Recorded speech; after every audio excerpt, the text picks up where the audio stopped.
There's a question I feel like floats around quite often. I don't know what's the right way to frame it, but on a small scale, well, the basic question is, how do you move past a relationship, a past relationship? Like you broke up with someone or someone broke up with you, and it, in many outcomes, it's kind of the same, because whether someone had cheated on you, or they weren't enough for you, or you weren't enough for them, or in any case of how the breakup happens, there is always this end result of like you kind of miss this person, even if they did so much wrong to you, before you get to that place in your life where you're like, oh, I'm so much better off without them.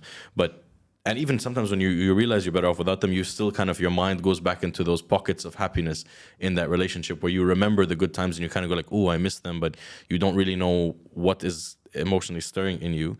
So my question, I guess, to put it in one box is, how do you get past a breakup fully, and on a small scale, it's like a girlfriend boyfriend situation, or like a small relationship with your partner, and on the larger scale, it's getting over a divorce, because I'm sure the baseline is the same. Obviously the gravity is much different. If you have kids in a family, it's a lot more harsh, but the essence is the same. A breakup is a breakup, whether it's a small cute relationship from high school, or it's a 20-30 year relationship that is now ground itself into nothing.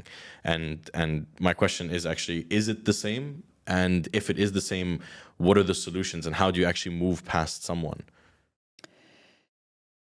Well, there are many steps, obviously, for a breakup, as you said, whether it's a young couple, boyfriend, girlfriend, or if it is marriage, divorce, involving children.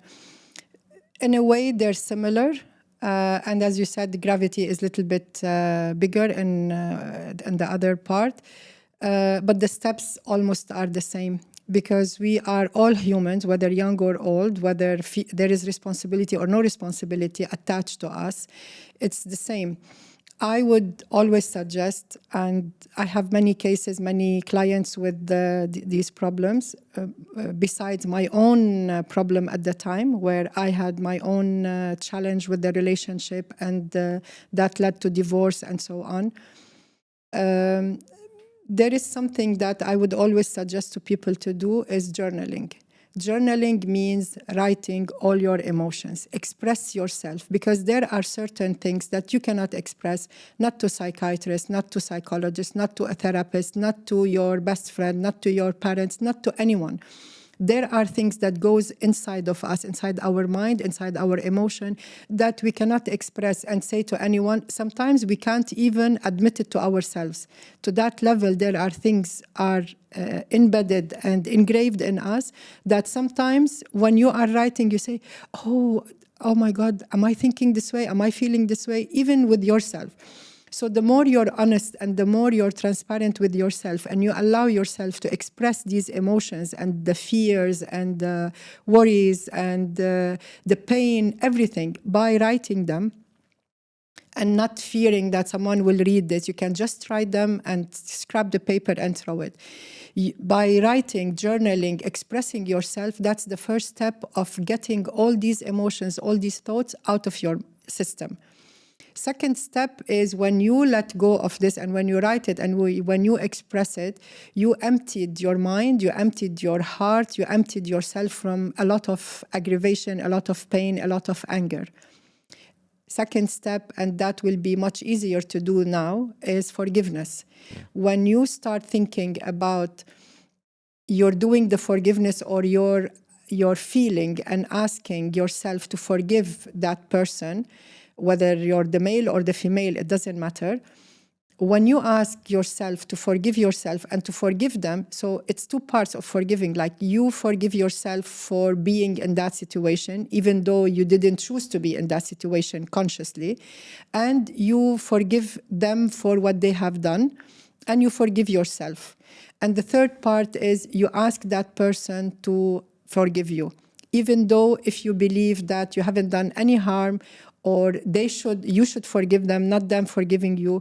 When you do these three parts of I forgive you, I forgive myself, please forgive me, this is where you clear all the energy attached, all the emotions attached to this situation.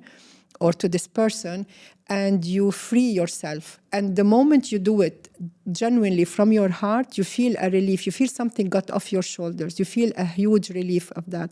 And when you forgive the person, it is actually a relief for you. Not they will feel it, obviously, but the person who's benefiting from that is you. The third part, which would be also something people probably don't know much about, it is something we called cutting the cords.